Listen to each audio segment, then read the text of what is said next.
Welcome to part 3 of our conversation with Scott Cooper. In the previous segment, we explored staffing challenges, quality measurement, and determining whether a hybrid revenue cycle approach is right for your organization. In this final segment, we'll discuss implementation expectations, employee development, and the key indicators that signal it's time to consider a new approach.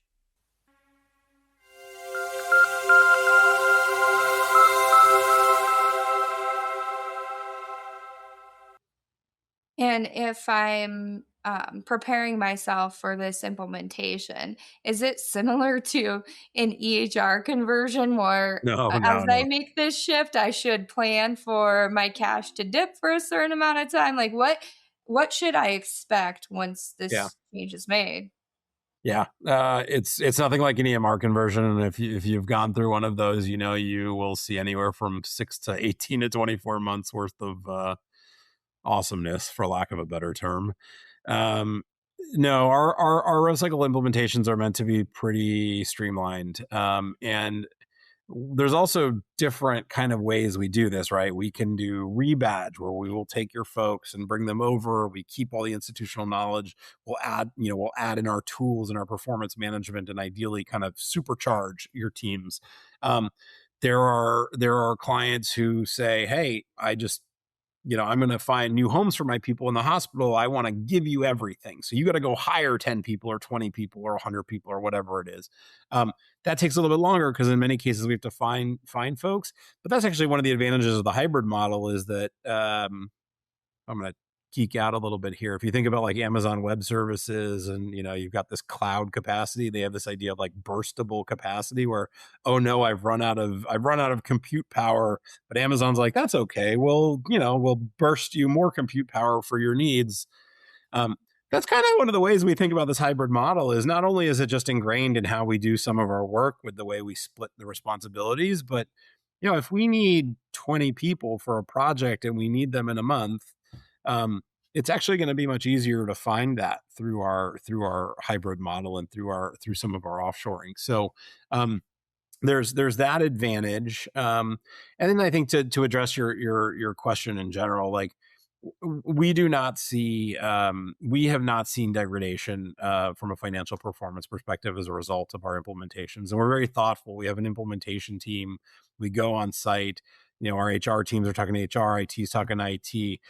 We're doing a lot of process mapping in advance. So we'll send our consulting team on site to do process mapping and understand how everything works. But the idea is to make it as seamless as possible. And we also try to be very thoughtful about timing. We have some clients that say, hey, you got 30 days, which is really fast. And then some are like, yeah, we're going to do this. And then here's the 3-month approach. And here's phase 1, phase 2, phase 3. And we build that out to make sure that there is no degradation in performance and really like first and foremost, making sure that cash is preserved and cash is king, so to speak. So, we've been very successful, very little disruption, if any, nothing like an EMR implementation.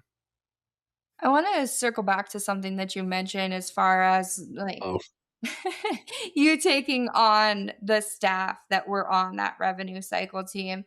So while I may recognize that my current state isn't working or isn't producing the result that I want to produce, and so I want to go a different direction.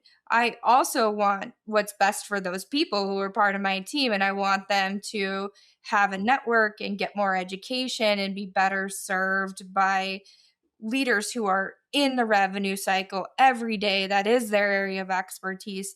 How do you provide that experience, not just from a patient standpoint, but also from an employee standpoint? yeah, we have we have a lot of things. We have a like a learning and development team or a training team. So we have dedicated resources who do nothing but kind of continuous education of our folks.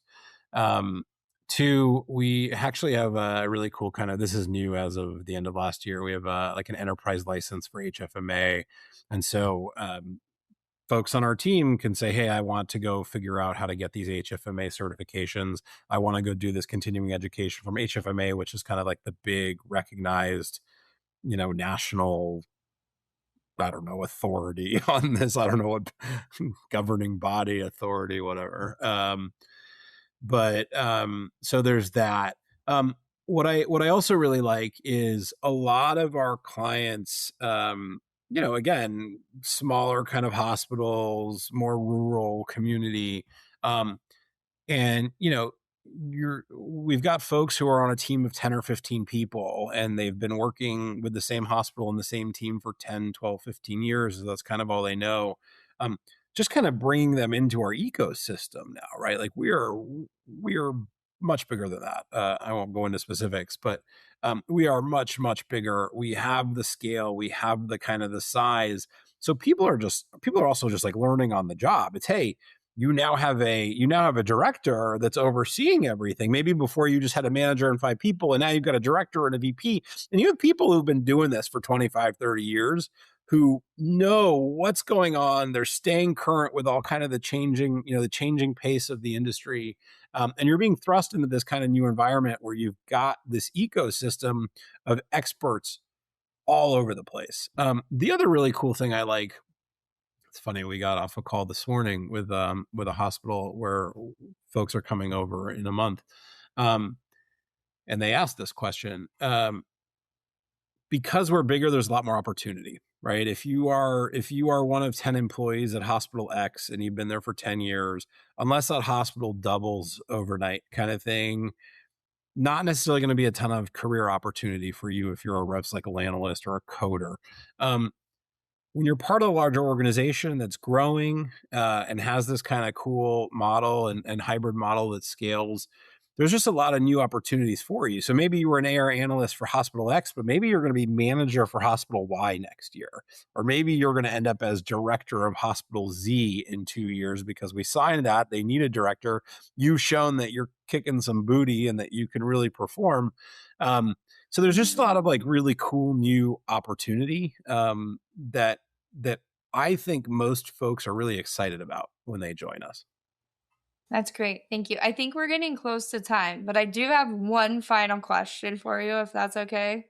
Well, what what is a good indicator or indicators of this might be right for me? Like I think about several hospitals that I work with that are on CPSI and they've got to find another solution and they were doing their rev cycle and that seems like, a good opportunity for that conversation. But what other things would you point to as, hey, you might have an opportunity? This is at least worth a conversation. Yeah, I mean, I would argue that everybody has an opportunity to get better. Uh, I think there's a couple of things you can do. One, arguably, there are best practice benchmarks.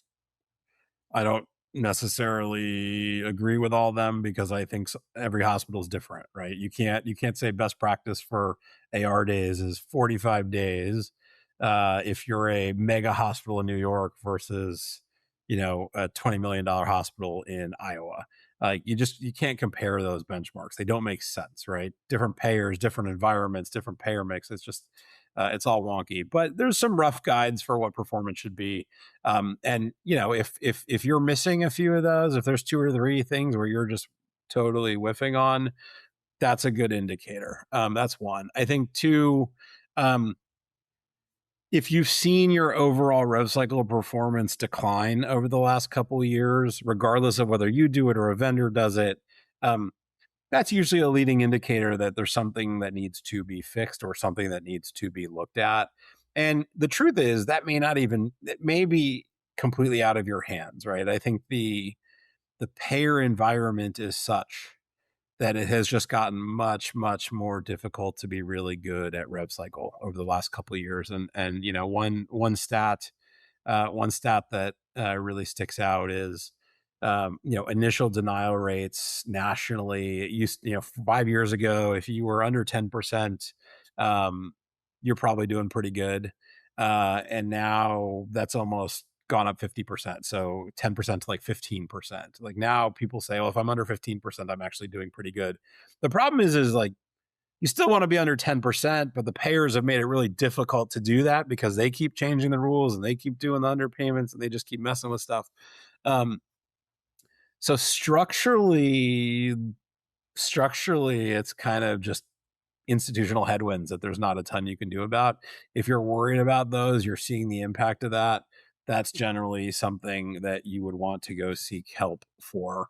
Um, Also, like if you're just trying to get ahead of cost pressures, like if you know that the one big beautiful bill is going to disrupt your hospital over the next year or two, you want to start having conversations about what are the things I can do.